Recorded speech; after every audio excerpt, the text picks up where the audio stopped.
Dia, tudo bom com vocês? Tudo jóia, Bruno. De antemão, a gente quer se desculpar, né, pelo ocorrido da outra vez, que deu um probleminha no nosso gravador e só ficou a imagem. Não, não tem E problema não. agradecer, e agradecer também, mais uma vez, pela sua participação. A Eu estou à gente, disposição de vocês. a gente vai pedir para você se apresentar mais uma vez, antes da Só, gente iniciar. tô só regulando aqui porque eu tô fazendo um tratamento, mas vai dar certo. Certo. Vou fazer então, começando com a primeira pergunta, né? Vou localizar aqui certinho. No caso, eu começo me apresentando novamente, né? Isso. Então, quando começar a gravar, vocês podem falar e Já pode dar início, Letícia? Para ele começar a falar? Ele vai se apresentar agora. Pronto.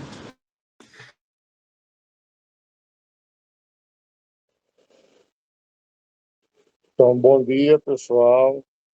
Eu me chamo Bruno Campelo de Oliveira, tenho 41 anos. E há cerca de 2 anos e 3 meses eu sofri um grave acidente automobilístico, onde eu era o motorista e o carro capotou várias vezes. E no momento que o carro parou, eu já percebi que não tinha os movimentos das minhas pernas. E aí fui socorrido, passei por cirurgia e fiquei parcialmente tetraplégico. Por quê? Porque eu perdi os movimentos inferiores, mas também dos membros superiores parcialmente. Eu consigo movimentar meu braço, mas eu não consigo controlar a força dos meus dedos, por assim dizer. Então, é uma tetraplegia parcial, mas que pode ser revertida de alguma forma através da fisioterapia intensiva. Eu também sou paciente da Rede Sara, que é referência em reabilitação no Brasil. A minha, digamos, a minha sede é em Fortaleza. Eu frequentemente tenho consultas de forma online, até retornar para lá. Não estou lá ainda permanentemente por conta de uma escara, mas eu já está sendo cicatrizado, já está sendo tratado, e logo volto para o Sara. Como eu bem disse, sofri um acidente, sou graduado em comunicação social pela UERN, atualmente faço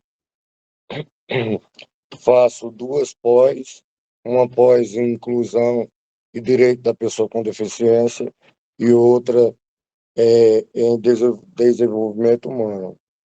E é isso, estou à disposição de vocês para que a gente possa prosseguir. Pronto, agora a gente vai dar início. Vai falar a primeira pergunta. Vou começar aqui então fazendo a primeira pergunta.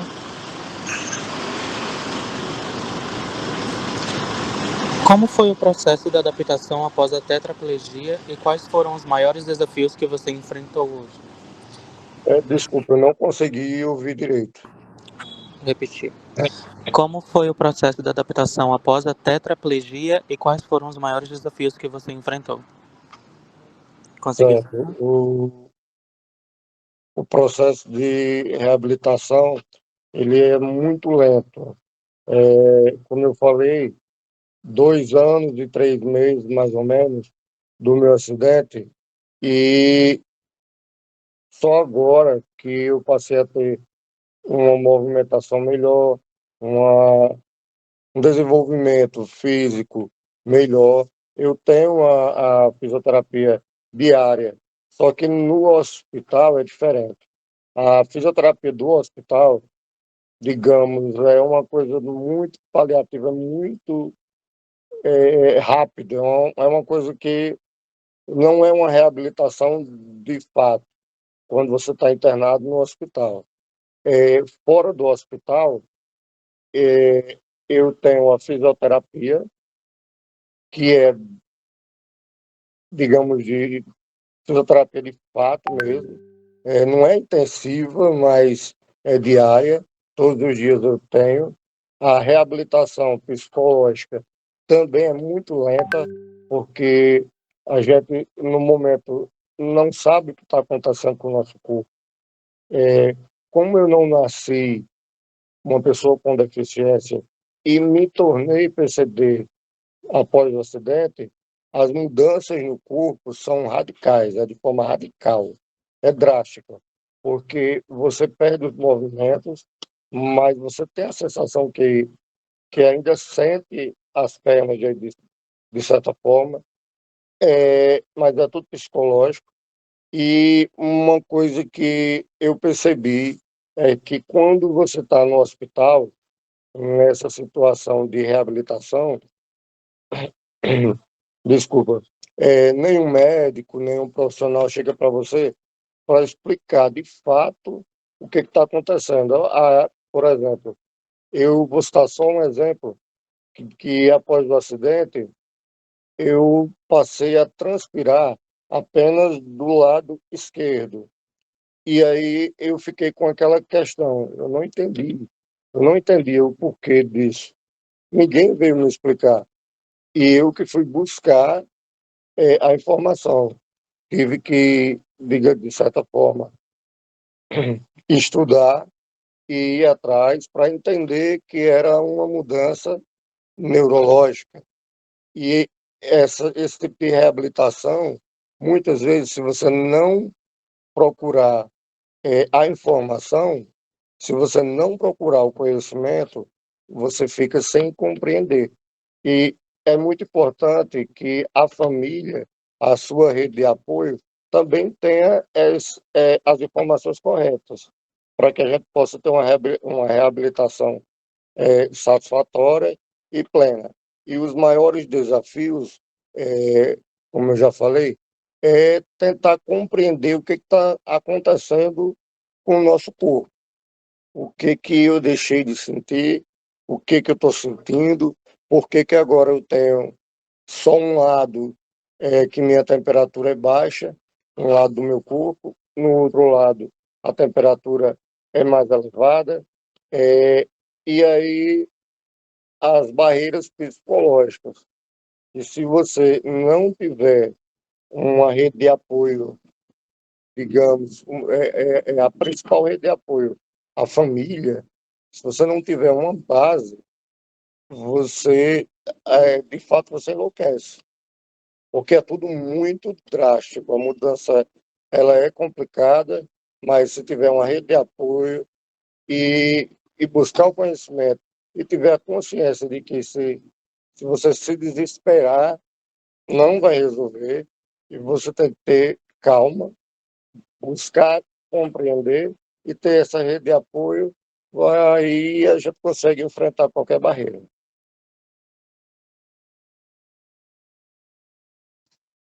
Bruno, nós vimos que você tem um perfil, né, no Instagram voltado para acessibilidade, inclusão, empoderamento de pessoas com deficiência.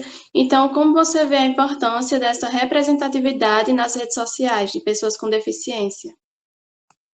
Bem, como eu falei, quando eu passei pelo processo de ficar em hospitais e etc., eu fiquei distante da rede social até me recuperar e, e ter uma consciência de buscar informação. Como eu falei, eu fui buscando informação, tentar compreender o que se passava comigo, e aí vi na minha rede social uma ferramenta potente para que eu pudesse também compartilhar, além do meu dia a dia, compartilhar informações que que geram um feedback muito importante.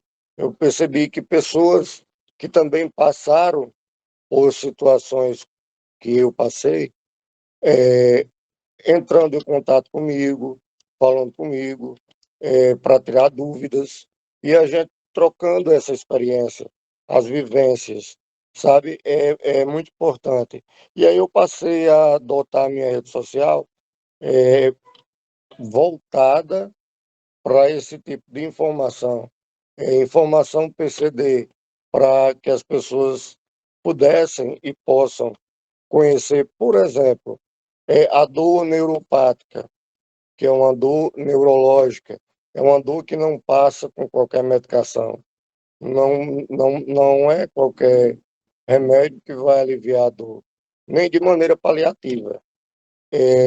No meu caso, por exemplo, eu sofri bastante, porque eu tenho uma dor neuropática no meu lado do meu braço direito.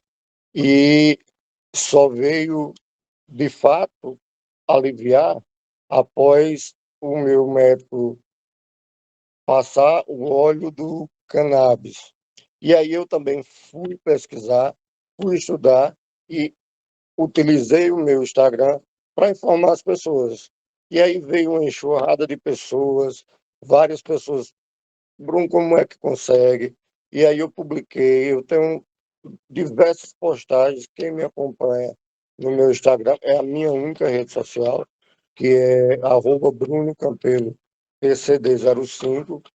Tem diversas postagens sobre como conseguir um home care. Hoje eu tenho um home care em casa, então lá tem como conseguir o home care, todas as informações, como ter acesso ao óleo do cannabis também. E eu vejo, como profissional de comunicação social, como comunicólogo formado na área, eu vejo o meu Instagram como uma potente ferramenta de comunicação, uma comunicação positiva, e não um meio pessoal para lamentação, para postar coisas tristes. Não. Claro que eu posto o meu dia a dia, nem tudo é alegria, e a gente sabe que rede social, hoje, boa parte das redes sociais é, é, é uma coisa fantasiosa, só festa, só viagem, só alegria, e a vida não é isso. A gente tem alegria e a gente também tem tristeza, mas é importante que a gente possa dosar tudo isso e utilizar a ferramenta a, de comunicação social, no meu caso o Instagram, para levar esse tipo de informação, que é uma informação positiva, comunicação efetiva e assertiva, porque é importante você saber o que, que se passa e ter a sua vivência, da sua vivência, transmitir a informação para que outras pessoas também possam ter acesso. É isso. Bruno, quais mudanças você acredita que ainda precisam acontecer na sociedade para garantir mais inclusão e acessibilidade para pessoas com deficiência? É outra pergunta. A principal mudança que tem que ter é a de pensamento, a de não achar que a pessoa com deficiência tem que estar reclusa, esse pensamento antigo, porque se a gente for pesquisar um pouquinho lá na antiguidade, não existem registros sobre pessoas com deficiência. Já quando avança um pouquinho, a gente já vê que na Idade Média já tinha o pensamento de que a pessoa com deficiência era uma pessoa amaldiçoada, a família era amaldiçoada, e naquela época os pais que tinham filhos com deficiência sacrificavam. muitos eram jogados em precipícios, outros eram afogados. Por quê? Porque eram vistos como uma maldição. Então, eles tinham que se livrar daquilo. E, com o passar do tempo, a Igreja Católica passou a, de certa forma, adotar, mas adotar entre aspas, as pessoas com deficiência. Elas viam como um favor. Elas também têm alma, mas precisam de cuidados. E aí as famílias, principalmente as famílias poderosas, mandavam os seus filhos ou os seus parentes com deficiência para a igreja e faziam grandes doações para a igreja. E tem o exemplo também do bobo da corte. Sempre era alguém com deficiência. Era visto como alguém engraçado, como algo bizarro. E esse pensamento, ele veio. E até hoje, se a gente for analisar, circo. O circo coloca luta de anão, de pessoas que têm nanismo, e aquilo de forma cômica, eu vejo até de forma triste, porque faz com que perdure esse pensamento de que a pessoa com deficiência ela é inferior. E eu acredito que o que tem que mudar na sociedade atual é o pensamento. Primeiro, a gente tem que trabalhar a informação.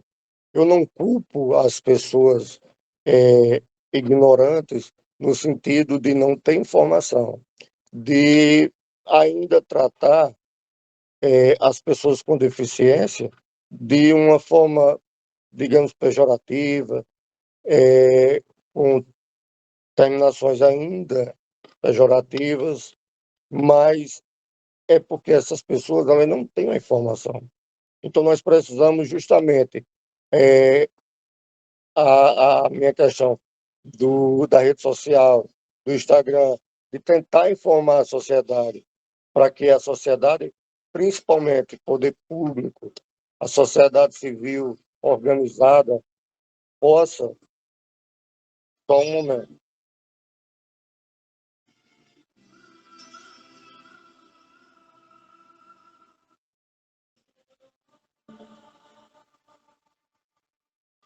desculpa, porque passou um carro de som, como eu estava falando, a sociedade organizada e o poder público precisam trabalhar através das suas secretarias a informação para que a gente tenha inclusão de fato, inclusão social.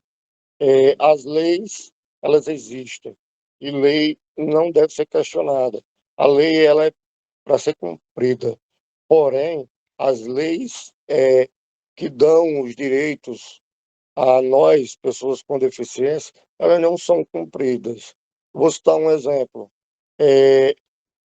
Muitas pessoas fazem promessas e, de repente, você tem um grande templo religioso, é um santuário, onde você faz uma promessa de assistir uma missa, por exemplo, e determinado santuário tem primeiro andar, segundo andar, e a missa é no primeiro andar, e o deficiente, digamos, um cadeirante, vai assistir essa missa, a missa é no primeiro andar, e não tem um elevador, não tem uma forma desse deficiente chegar nesse primeiro andar, a não ser que pessoas botem no braço, que é uma situação constrangedora, é chato, é complicado, a gente se sente diminuído. E como é que essa pessoa vai assistir uma missa no primeiro andar sem acessibilidade? O que precisamos é de acessibilidade. E não é só acessibilidade no sentido físico da palavra, no sentido de ter uma rampa. Não, é acessibilidade aos direitos. Acessibilidade é a gente ter vez e ter voz, ter representatividade, porque não adianta pregar inclusão se não existe acessibilidade. Então, é dever do poder público. Hoje em dia, a gente já vê escolas, mas porque já vem determinado que tenha acesso, que tenha acessibilidade. Mas quando eu falo acessibilidade no sentido amplo da palavra, é que a gente tenha acesso à informação, que a gente tenha acesso aos direitos, às nossas garantias. Outro exemplo que eu quero citar é que tipo de acessibilidade, que tipo de inclusão hoje nós temos. Por exemplo, uma escola pública ou privada recebe 30 alunos com deficiência física ou motora e existe uma sala só para elas. Elas não são não são inclusas, não existe uma inclusão de fato. Elas são integradas. Existe a integração e a inclusão. Elas estão sendo integradas, mas não estão fazendo parte da inclusão. A escola é que precisa se adaptar à pessoa com deficiência. Não é a pessoa com deficiência que precisa se adaptar à escola. E aí, onde é que existe a inclusão de fato? Não existe. Existe a integração, que é diferente da inclusão. Então, nós precisamos trabalhar principalmente a informação e ter acessibilidade. Nós precisamos lutar para ter vez, voz, acessibilidade, para garantir que os direitos sejam de fato cumpridos, para que a gente tenha a inclusão. Porque sem inclusão a gente não tem acesso a nada de fato. É isso. Bom dia, Bruno. Bom dia. Eu vou lhe fazer mais uma Bom pergunta. dia. Vocês estão conseguindo me ouvir direito? A internet aqui está um pouquinho Está falhando um ruim. pouquinho, mas dá para ouvir. Pronto, é a internet. De acordo com os seus desafios diários, né? Desde o início até hoje, o que te traz motivação? Certo. A minha principal motivação sempre foi minha família. Eu passei por vários momentos em UTI. Eu cheguei a passar uma noite de Natal na UTI acordado e sofri muito. Sofri muito porque não é fácil, é complicado. E nos momentos mais difíceis, você precisa realmente ter motivação para viver, para lutar pela vida. Eu cheguei a ser desenganado, a equipe médica chamou a família, a assistência social chamou minha família para preparar velório e etc. Mas eu lutei bastante, porque a principal motivação foi meu pai, minha mãe, os meus irmãos, a minha sobrinha Clara. Todo momento que eu acordava, eu pensava, meu Deus, tem alguém lutando por mim. Porque quando você passa por uma mudança drástica, como eu passei, não somente eu, mas toda a minha família mudou também.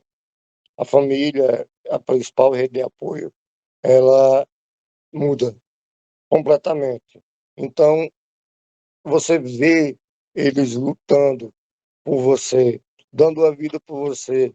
E, e quando os momentos que eu tinha que eu acordava, nos momentos mais difíceis, eu orava bastante, pedia força a Deus para que eu pudesse sobreviver, pudesse voltar para agradecer a minha família e lutar também por eles, porque eu via o esforço, a dedicação, sabe? E a principal motivação é essa.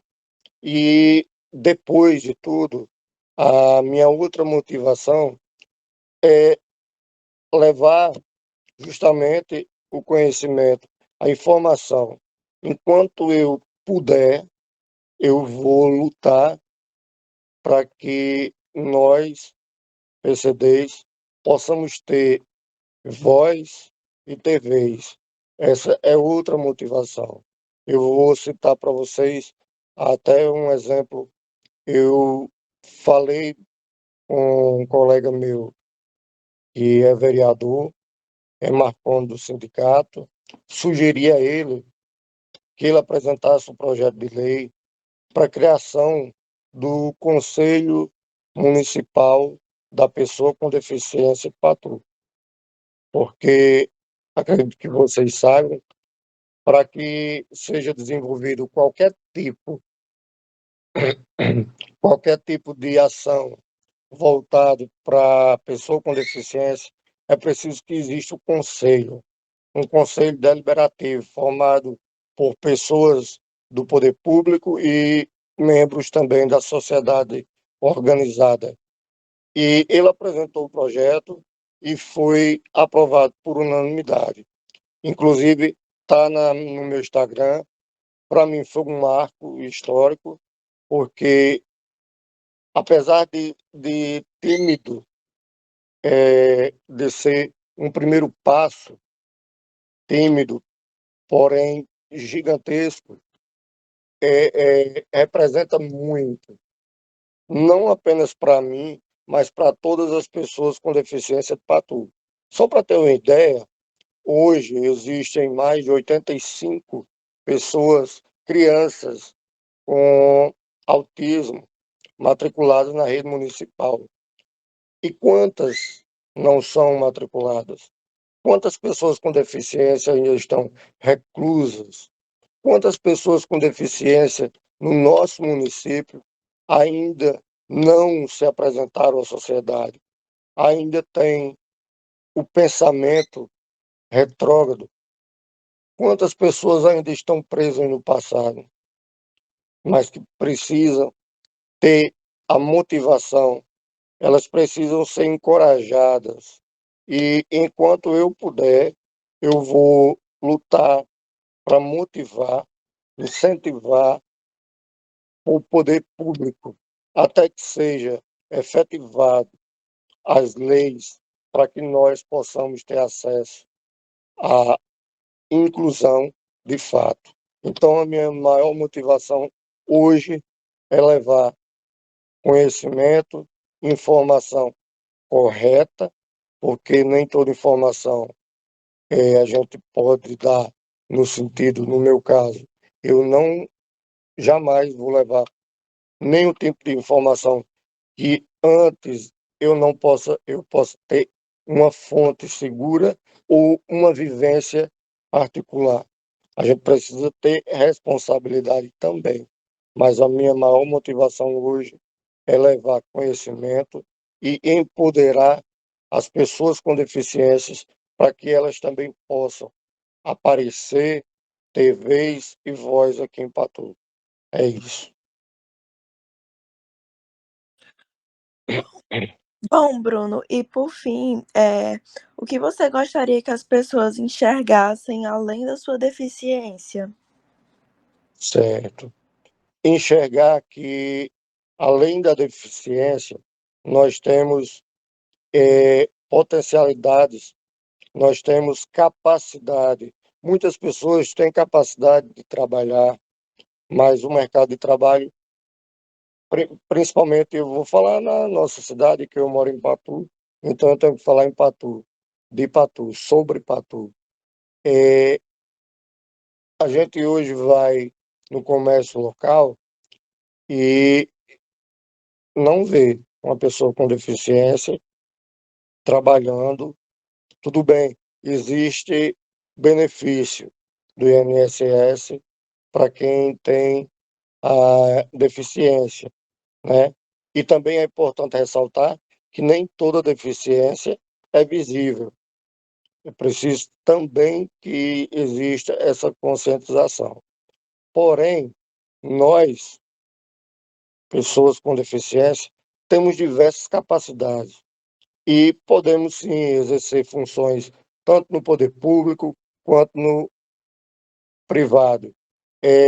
Inclusive, eu também sugeri ao vereador Marcondes e a outros vereadores da Casa Legislativa projetos que pudesse ser feita uma parceria entre o poder público e a CDL local para incentivar através de redução de impostos, incentivos fiscais para as empresas públicas aqui privadas, desculpe, de Patu, para que elas possam abrir vagas de emprego, oportunidades de trabalho para pessoas com deficiência.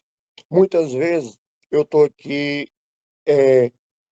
interagindo com as pessoas, até mesmo agora conversando com vocês, e de repente eu esqueço que tenho uma deficiência, que estou aqui na cama, que não posso andar de fato, mas eu posso andar de outras maneiras. Eu posso trabalhar, eu posso exercer diversas formas. Por exemplo, mesmo na minha cama e com o celular, eu consigo fazer 2 pós-graduações. E quantas pessoas já não são pós-graduadas? Quantas pessoas desejam fazer um mestrado, um doutorado e se diminuem, se sentem à margem da sociedade por ter uma deficiência? Como eu falei, quantas pessoas ainda estão no armário da deficiência? É preciso que as pessoas saiam do armário e mostrem que tem sim uma deficiência física ou motora ou psicológica, mas que tem a capacidade sim de exercer diversas formas de trabalho, diversas formas de estudo, diversas maneiras de contribuir para a sociedade. Nós não somos apenas uma pessoa com deficiência física ou psíquica, motora. Nós somos pessoas que pensam, pessoas inteligentes, pessoas que têm muito a contribuir com a sociedade. O que falta, de fato, é oportunidade. É a inclusão que eu falo, é a acessibilidade que eu digo, que não é apenas a física, mas é acesso ao mercado de trabalho, acesso às universidades, acesso à qualificação profissional, acesso e, principalmente, respeito e conscientização. Nós não somos apenas a nossa deficiência, nós somos muito mais. A nossa deficiência faz parte da nossa vida, sim, e ela precisa ser mostrada, sim, porque nós precisamos ter a capacidade de ir além, de uma cadeira de rodas e de ir além de uma cama. Nós temos sim essa capacidade. E eu sou prova viva de que essa capacidade ela é sim fluente e que nós podemos transformar a sociedade. Nós só precisamos de oportunidade, respeito, inclusão e acessibilidade plena. É isso.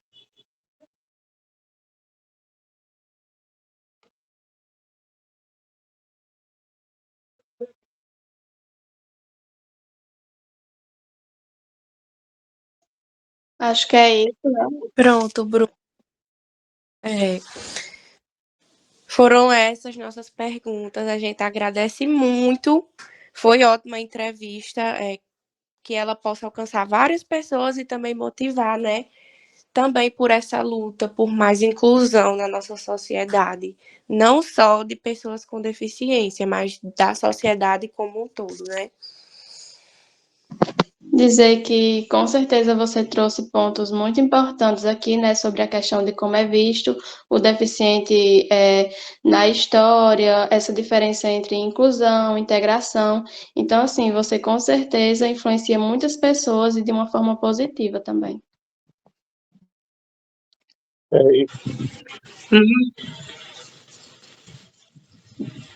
Muito obrigado, Bruno, por sua participação, por ter nos compreendido, né, pelo problema que houve da outra vez. Desde já também eu lhe agradeço muito e tenho certeza que muitas pessoas que irão assistir essa entrevista vão se sentir motivadas com a sua história.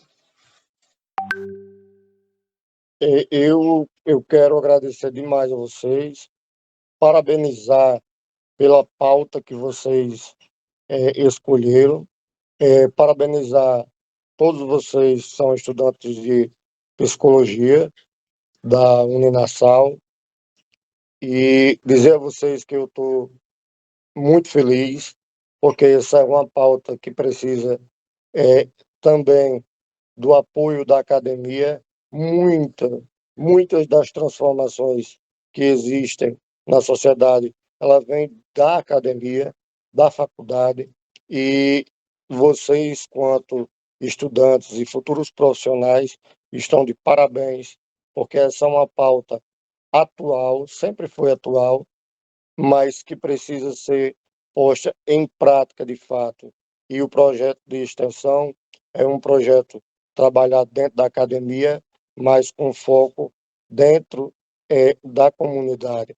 E, mais uma vez, eu quero parabenizar vocês, dizer a vocês que eu estou à disposição e que nós possamos, juntos, propagar essa ideia da acessibilidade não apenas física, mas plena, para que a inclusão de fato ela possa acontecer.